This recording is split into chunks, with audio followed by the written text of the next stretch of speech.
Hello friends, welcome back to our channel. Friends, ఈ వీడియోలో మనం ఈరోజు అన్ని న్యూస్ పేపర్లో వచ్చినటువంటి ఇంపార్టెంట్ ఎడ్యుకేషన్ అప్డేట్స్ ఏందో చూద్దాం. చాలా ఇంట్రెస్టింగ్ అప్డేట్స్ ఉన్నాయి. వీడియోని స్కిప్ చేయకుండా ఎండ్ వరకు చూడండి. చూస్తే ప్రతి ఒక్కరు ఖచ్చితంగా వీడియోని లైక్ చేయండి. డైలీ 1 to 2 అవర్స్ వర్క్ చేసి ఇన్ఫర్మేషన్ ప్రొవైడ్ చేయడం జరుగుతుంది. మీరు ఇచ్చేటువంటి లైక్స్ ఒక టైప్ ఆఫ్ ఎంకరేజింగ్గా ఉంటాయి కనుక ప్రతి ఒక్కరు లైక్ చేయండి. ఈ వీడియోకి అయితే 1000 లైక్స్ ఎక్స్పెక్ట్ చేస్తున్నాను. ఇది ఎవరికైతే యూజ్ ఉంటుందో వారికి షేర్ చేయండి. అదేవిధంగా సబ్స్క్రైబ్ చేసుకొని చూడండి. రెగ్యులర్గా మీకు జాబ్ అప్డేట్స్ అంతాయి. ఫ్రెండ్స్, మన ఛానల్ ద్వారా గ్రూప్ 4కు సంబంధించినటువంటి ఫుల్ వీడియో కోర్స్ అనేది మన యాప్లో అందుబాటులో ఉంది. జస్ట్ 500 రూపీస్కే 6 months వ్యాలిడిటీ తోటి ఈ కోర్స్ అయితే మీకు అందించడం జరుగుతుంది. టాప్ మోస్ట్ ఫ్యాకల్టీ చేత క్లాస్ అయితే చెప్పించాము. ఫ్రీ క్లాసెస్ కూడా ఉంటాయి. సో విన్న తర్వాత నచ్చితే కోర్స్ తీసుకోండి. ఇంకా last 6 months important current affair PDF కూడా అందుబాటులో ఉంది. దీనికి సంబంధించిన శాంపిల్ పీడిఎఫ్ కూడా యాప్లో ఉంటుంది. చూసిన తర్వాత నచ్చితే ఈ పీడిఎఫ్ కూడా తీసుకునే ప్రయత్నం చేయండి. ఇక టెస్ట్ సిరీస్ కూడా మీకు రాబోయేటువంటి ఎస్ఐ కానిస్టేబుల్ ప్రిలిమ్స్ ఎగ్జామ్స్కి యూజ్ అయ్యే విధంగా సో ఇక్కడ తెలంగాణ చరిత్ర కావచ్చు, తెలంగాణ ఉద్యమ చరిత్రకు సంబంధించినటువంటి టెస్ట్ సిరీస్ అయితే ఉన్నాయి. ఇవన్నీ మీకు చాప్టర్ వైజ్గా సో ఇక్కడ ఉద్యమ చరిత్ర అయితే 3000 బిట్స్ అండ్ అదేవిధంగా తెలంగాణ చరిత్ర అయితే 1500 బిట్స్ 99 రూపీస్కి ఉంది. ఉద్యమ చరిత్ర 150 రూపీస్కి అయితే ఉంది. సో ఇంట్రెస్టెడ్ క్యాండిడేట్స్ ఎవరైనా ఉంటే యాప్ డౌన్లోడ్ చేసుకుని తీసుకోండి. ఫ్రెండ్స్, ఈరోజు న్యూస్ పేపర్లో వచ్చినటువంటి అప్డేట్స్ కనుక చూసినట్టయితే మనకు ఫస్ట్ అప్డేట్ వచ్చేసి విద్యాశాఖలో 27,618 ఉద్యోగాలకు గ్రీన్ సిగ్నల్ అంటూ ఇక్కడ దిశ న్యూస్ పేపర్లో ఒక అప్డేట్ చూడవచ్చు. కాంట్రాక్టు ప్రాతిపదికన 25,728 మంది, అవుట్ సోర్సింగ్లో 1890 మందికి అవకాశం అంటూ చూడవచ్చు. ప్రభుత్వ కార్యదర్శి రొనాల్డ్ రాస్ వెల్లడి. సో ఇక్కడ చూసినట్లయితే 2022-23 విద్యా సంవత్సరానికి కాంట్రాక్ట్ అవుట్ సోర్సింగ్ పద్ధతిలో 27,000 కొలువుల భర్తీ చేయాలని చెప్పేసి విద్యాశాఖ నిర్ణయించింది. ఇందులో 1890 మందిని అవుట్ సోర్సింగ్ పద్ధతిలో నియమిస్తారు. ఈ మేరకు బుధవారం ప్రభుత్వ ప్రధాన కార్యదర్శి ఉత్తర్వులు జారీ చేసినట్లే ఇక్కడ ఒక అప్డేట్ అయితే ఇవ్వడం జరిగింది. సో దీనికి సంబంధించి ఇక్కడ ఇంకా ఇన్ఫర్మేషన్ చూసినట్లయితే విద్యాశాఖలో 27,000 మందిని కాంట్రాక్ట్ అవుట్ సోర్సింగ్ పద్ధతిలో నియమించుకునేందుకు రాష్ట్ర సమగ్ర శిక్షణ అనుమతులు ఇచ్చింది. సో కాంట్రాక్టు పద్ధతిలో 25,000 మందిని అవుట్ సోర్సింగ్ విధానంలో 1890 మందిని నియమించుకోనుంది. సో ఈ మేరకు ప్రభుత్వ కార్యదర్శి రొనాల్డ్ రాస్ బుధవారం ఉత్తర్వులు జారీ చేశారు. ఈ విద్యా సంవత్సరం నుంచి వీరిని తీసుకోవాలని స్పష్టం చేశారు. సో కేజీబీలో పలు కేటగిరీలో 12,824 మందిని కాంట్రాక్ట్ పద్ధతిన, మోడల్ స్కూళ్ళలో, గర్ల్స్ హాస్టల్లో 1152 మందిని అవుట్ సోర్సింగ్ విధానంలో నియమించుకున్నారు. సో అర్బన్ రెసిడెన్షియల్ స్కూల్లో 528 మందిని, అదేవిధంగా అర్బన్ రెసిడెన్షియల్ హాస్టల్లో 13 మందిని, అదేవిధంగా యూపీఎస్ హై స్కూళ్ళలో కలిపి 6,218 మందిని, స్కూల్ కాంప్లెక్స్ లెవెల్లో 2,117 మందిని, మండల్ రిసోర్సెస్ సెంటర్లో 3,612 మందిని అండ్ డిస్ట్రిక్ట్ ప్రాజెక్ట్ ఆఫీస్లో 388, స్ట్రైట్ ప్రాజెక్ట్ ఆఫీస్లో 27 మందిని, కాంట్రాక్ట్ పద్ధతిన 50 మందిని అవుట్ సోర్సింగ్ విధానంలో నియమించనున్నట్లు ఇక్కడైతే ఇవ్వడం జరిగింది. సో ఇవన్నీ మనకు అవుట్ సోర్సింగ్ అండ్ కాంట్రాక్ట్ పద్ధతిని అయితే ఫిల్ చేయనున్నారు. ఆల్రెడీ ఉన్న వాళ్ళని మరి రెగ్యులరైజ్ చేస్తారు, అంటే వాళ్ళ డేట్ను పొడిగిస్తారు, లేకపోతే కొత్త వాళ్ళని తీసుకుంటారు అనేది ఇక్కడైతే క్లారిటీ అయితే ఇవ్వలేదు. అయితే వీటికి సంబంధించి సో గ్రీన్ సిగ్నల్ వచ్చినట్లయితే ఒక అప్డేట్ ఇక్కడ దిశ న్యూస్ పేపర్లో అయితే మనకు ఇవ్వడం జరిగింది. సో నెక్స్ట్ అప్డేట్ కనుక చూసినట్లయితే మనకు GDS ఉద్యోగాలకు సంబంధించి ఈరోజు అయితే 2 అప్డేట్స్ ఉన్నాయి. ఒకటి వచ్చేసి మనకు గతంలో రిలీజ్ అయినటువంటి నోటిఫికేషన్కి సంబంధించి సెకండ్ లిస్ట్ అయితే రిలీజ్ చేశారు. సో దానికి సంబంధించి మీరు వెబ్సైట్కి వెళ్ళినట్లయితే మీరు ఇక్కడ చూడవచ్చు. సో ఇక్కడ చూసినట్లయితే మనకు వాటికి సంబంధించినటువంటి షార్ట్ లిస్ట్ క్యాండిడేట్స్ యొక్క లిస్ట్ అయితే పెట్టాడు. దానికి సంబంధించి తెలంగాణకు కూడా మనకు సెకండ్ లిస్ట్ అయితే రావడం జరిగింది. సో మీరు ఇక్కడ చూసినట్లయితే తెలంగాణకు సంబంధించినటువంటి short list of selected candidates అని చెప్పేసి ఇక్కడ ఒక ఆప్షన్ కనబడుతుంది. అదేవిధంగా supplementary list of short list candidates అని కనబడుతుంది. సో దీనిపైన క్లిక్ చేస్తే మీకు లిస్ట్ వస్తుంది. ఎవరైతే లాస్ట్ టైం GDS ఉద్యోగాలకు అప్లై చేసిన అభ్యర్థులు ఎవరైనా ఉంటే ఈ GDS వెబ్సైట్కి వచ్చి ఒకసారి చూసుకోండి. సో మ్యాక్సిమం 94 వచ్చినట్టు వాళ్ళకే మళ్ళీ సెకండ్ లిస్ట్లో అయితే జాబ్ రావడం జరిగింది. సో ఎవరైనా ఆ అభ్యర్థులు ఏమైనా ఉన్నట్లయితే లాస్ట్ టైం 1 or 2 మార్క్స్ తోటి మిస్ అయిన వాళ్ళు ఉంటే ఒకసారి ఈ సెకండ్ లిస్ట్ అయితే చెక్ చేసుకోండి. ఇక్కడ మనకు పేపర్లో వచ్చినటువంటి అప్డేట్ కనుక చూసినట్లయితే రాష్ట్రంలో 24% GDS పోస్టుల భర్తీ చేయని కేంద్రం అంటే ఇక్కడ ఒక అప్డేట్ మనకు నమస్తే తెలంగాణలో అయితే ఇవ్వడం జరిగింది. సో ఇక్కడ ఇన్ఫర్మేషన్ కనుక చూసినట్లయితే మనం ఉత్తరాల బట్వాడాలో కీలక పాత్ర పోషించే గ్రామీణ డాక్ సేవక్ పోస్టుల భర్తీ విషయంలో కేంద్రం నిర్లిప్తం వ్యవహరిస్తుంది.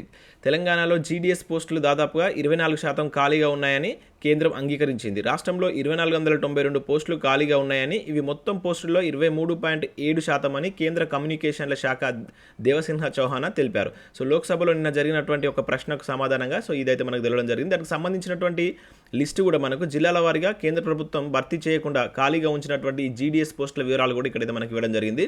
సో ఇక్కడ చూసినట్లయితే భద్రాద్రి కొత్తగూడెంలో 284, ఖమ్మంలో 282, రంగారెడ్డిలో 168, హైదరాబాద్లో 164, ఇట్లా మీ డిస్టిక్ సంబంధించి ఇక్కడ 33 జిల్లాల్లో GDS పోస్టులు ఎన్ని ఖాళీగా ఉన్నాయనేటువంటి వివరాలు కూడా మీరు ఇక్కడ చూడవచ్చు. మొత్తం 2492 ఖాళీగా ఉన్నట్లయితే మనకు నమస్తే తెలంగాణ న్యూస్ పేపర్లో ఒక అప్డేట్ అయితే రావడం జరిగింది. ఇంట్రెస్టెడ్ క్యాండిడేట్స్ ఎవరైనా ఉంటే ఒకసారి చూసుకొని దీన్ని స్క్రీన్ షాట్ తీసుకొని ఇక నెక్స్ట్ చూసినట్లయితే కేంద్ర ప్రభుత్వ ఉద్యోగాలు 10 లక్షలు ఖాళీ అంటే ఇక్కడ నమస్తే తెలంగాణలో ఒక అప్డేట్ అయితే రావడం జరిగింది. పార్లమెంటు సాక్షిగా అంగీకరించిన కేంద్ర మంత్రి.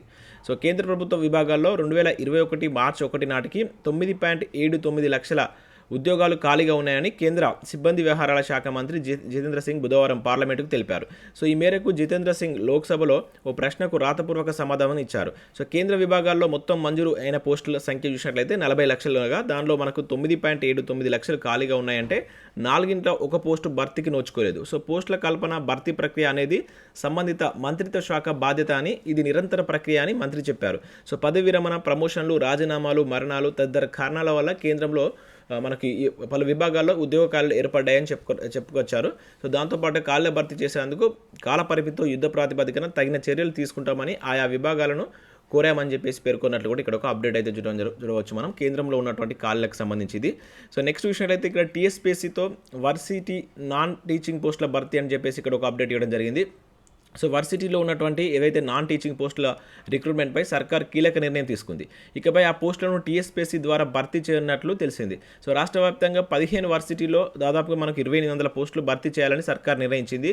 ఆయా పోస్టులను గ్రూప్ 4 ద్వారా భర్తీ చేయనున్నట్లు సమాచారం. దీనిపై త్వరలోనే అధికారిక నిర్ణయం వెలువడేటువంటి అవకాశం ఉంది. అయితే టీచింగ్, నాన్ టీచింగ్ పోస్టులను కలిపి మనకు కామన్ రిక్రూట్మెంట్ బోర్డు ద్వారా భర్తీ చేయనున్నట్లు గత నెల ఇచ్చినటువంటి జీవో 16లో చెప్పారు. నెల రోజుల్లోనే సర్కార్ తన నిర్ణయాన్ని వాపసు తీసుకోవడంపై భిన్న అభిప్రాయాలు వ్యక్తమవుతున్నాయి. మరోపక్క యూనివర్సిటీల ద్వారానే నాన్ టీచింగ్ పోస్టులను భర్తీ చేయాలని వీసీలు కోరుతున్నట్లు ఇక్కడ ఇవ్వడం జరిగింది. మనకి వీటిని యాక్చువల్గా కామన్ రిక్రూట్మెంట్ బోర్డు ద్వారా భర్తీ చేస్తారని మనకు గతంలో అయితే పేపర్లో ఇవ్వడం జరిగింది. కాకపోతే వీటిని ఇప్పుడు 2800 పోస్టులను గ్రూప్ 4లో యాడ్ చేయాలని చెప్పేసి ప్రభుత్వం చూస్తున్నట్లు ఇక్కడ ఒక ఇంపార్టెంట్ అప్డేట్ అయితే ఇవ్వడం జరిగింది.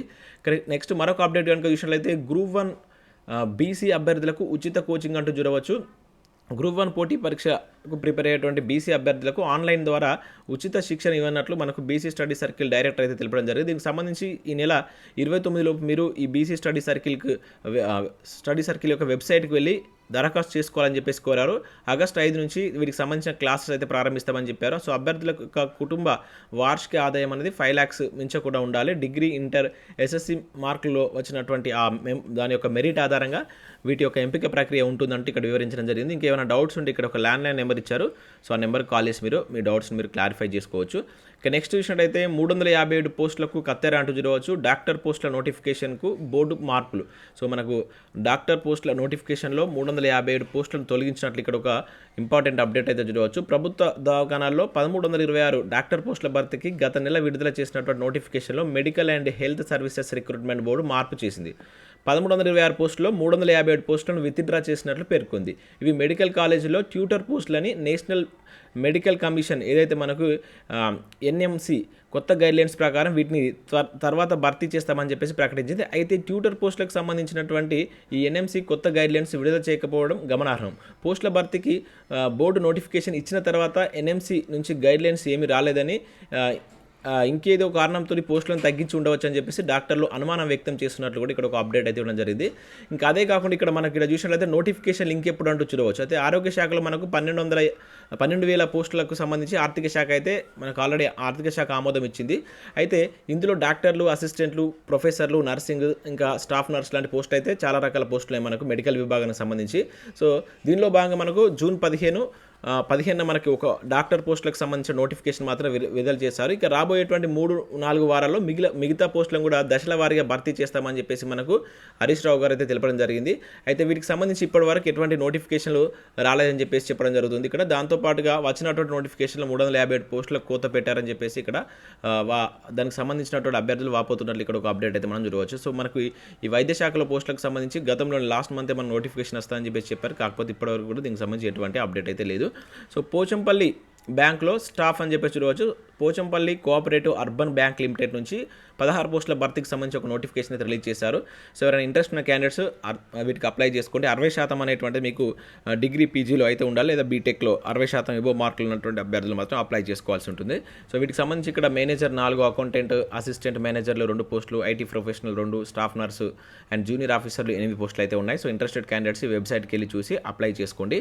ఇక మినీ రత్న సంస్థ అయినటువంటి ఇక్కడ మనకు టీహెచ్డిసి ఇండియా లిమిటెడ్ నుంచి కూడా కాంట్రాక్ట్ ప్రాతిపదికన 109 వేకెన్సీస్ గాను ఒక నోటిఫికేషన్ రిలీజ్ చేశారు. ఇంట్రెస్టెడ్ క్యాండిడేట్స్ వీటికి కూడా ఈ వెబ్సైట్కి వెళ్ళి చూసి మీరు అప్లై చేసుకోండి. సో ఏఎన్ఎం పోస్టుల ఎంపిక జాబితా విడుదల అంటే ఇక్కడ చూడవచ్చు. రాష్ట్ర వైద్య విధాన పరిషత్తులో మనకు ఏఎన్ఎం పోస్టులకు సంబంధించినటువంటి జాబితాను టీఎస్పీఎస్సీ వెబ్సైట్లో పొందుపరిచినట్లు ఇక్కడ ఒక అప్డేట్ అయితే ఇవ్వడం జరిగింది. ఈ నెల జూన్ 28న ఇచ్చినటువంటి నోటిఫికేషన్కి అనుగుణంగా ఈ జాబితాను వెల్లడించినట్లు తెలిపారు. సో జూన్ 30 నుంచి జూలై 2 వరకు అభ్యర్థులకు రిలింక్విష్మెంట్ ఇవ్వని కారణంగా పోస్టుల భర్తీ ప్రక్రియ కొనసాగింపులో భాగంగా తాజాగా అభ్యర్థులు ఎంపిక చేసినట్లు ఇక్కడైతే ఇచ్చారు. ఒకసారి మీరు టీఎస్పీఎస్సీ వెబ్సైట్కి వెళ్ళినట్లయితే మీకు దానికి సంబంధించినటువంటి ఆ పీడిఎఫ్ ఉంటుంది, చూడండి. సో ఇక్కడ మనకు సబ్జెక్టు సంబంధించిన ఆర్టికల్ చూసినట్లయితే వెలుగులో మనకు ఆమ్ల వర్షాలకు కారణం సల్ఫర్ డైఆక్సైడ్ అంటూ ఇక్కడ మంచి ఆర్టికల్ అయితే ఇవ్వడం జరిగింది. మీకు జనరల్ సైన్స్కి సంబంధించినటువంటి ఆర్టికల్ ఇది. సో ఇంట్రెస్టెడ్ క్యాండిడేట్స్ ఒకసారి డౌన్లోడ్ చేసుకొని చూడండి. ఇంకా గిరిజన తెగలకు సంబంధించినటువంటి నివాసం మాట్లాడే భాషకు సంబంధించినటువంటి ఇక్కడ ఒక బిడ్ బ్యాంక్ చూడవచ్చు. ఇంకా సంపూర్ణం నుంచి సంకీర్ణం వరకు అంటూ పాలిటీకి సంబంధించి భారత రాజ్యాంగం రాజకీయాలంటూ ఇక్కడ ఒక పార్లమెంట్కి సంబంధించి లోక్సభ ఎన్నికలు ఏ విధంగా జరుగుతాయి అది దానికి సంబంధించిన కంప్లీట్ డీటెయిల్స్ తోటి మరొక ఆర్టికల్ కూడా మీరు ఇక్కడ చూడవచ్చు. ఇక నిజాం ప్రజల సంఘం అంటూ సో నిజాంకి సంబంధించినటువంటి దానిపైన అంటే ముల్కీకి సంబంధించి నిజాం ప్రభుత్వ పరిపాలనకు సంబంధించినటువంటి అప్డేట్ కూడా ఇక్కడ మనకు దానికి సంబంధించిన ఆర్టికల్ కూడా ఇక్కడ ఇవ్వడం జరిగింది. నిజాం యొక్క సంఘ సంస్కరణలు ఏ విధంగా ఉన్నటువంటి దానిపైన మంచి ఆర్టికల్ ఇచ్చారు. సో ఒకసారి చూడండి, మన తెలంగాణ న్యూస్ పేపర్లో ఇచ్చినటువంటి ఆర్టికల్. సో ఇవి మనకు వివిధ న్యూస్ పేపర్లో వచ్చినటువంటి ఇంపార్టెంట్ ఎడ్యుకేషన్ అప్డేట్స్. వీడియో నచ్చితే లైక్ చేసి మీ ఫ్రెండ్స్ అండ్ ఫ్యామిలీకి షేర్ చేయండి. Thanks for watching. Thank you.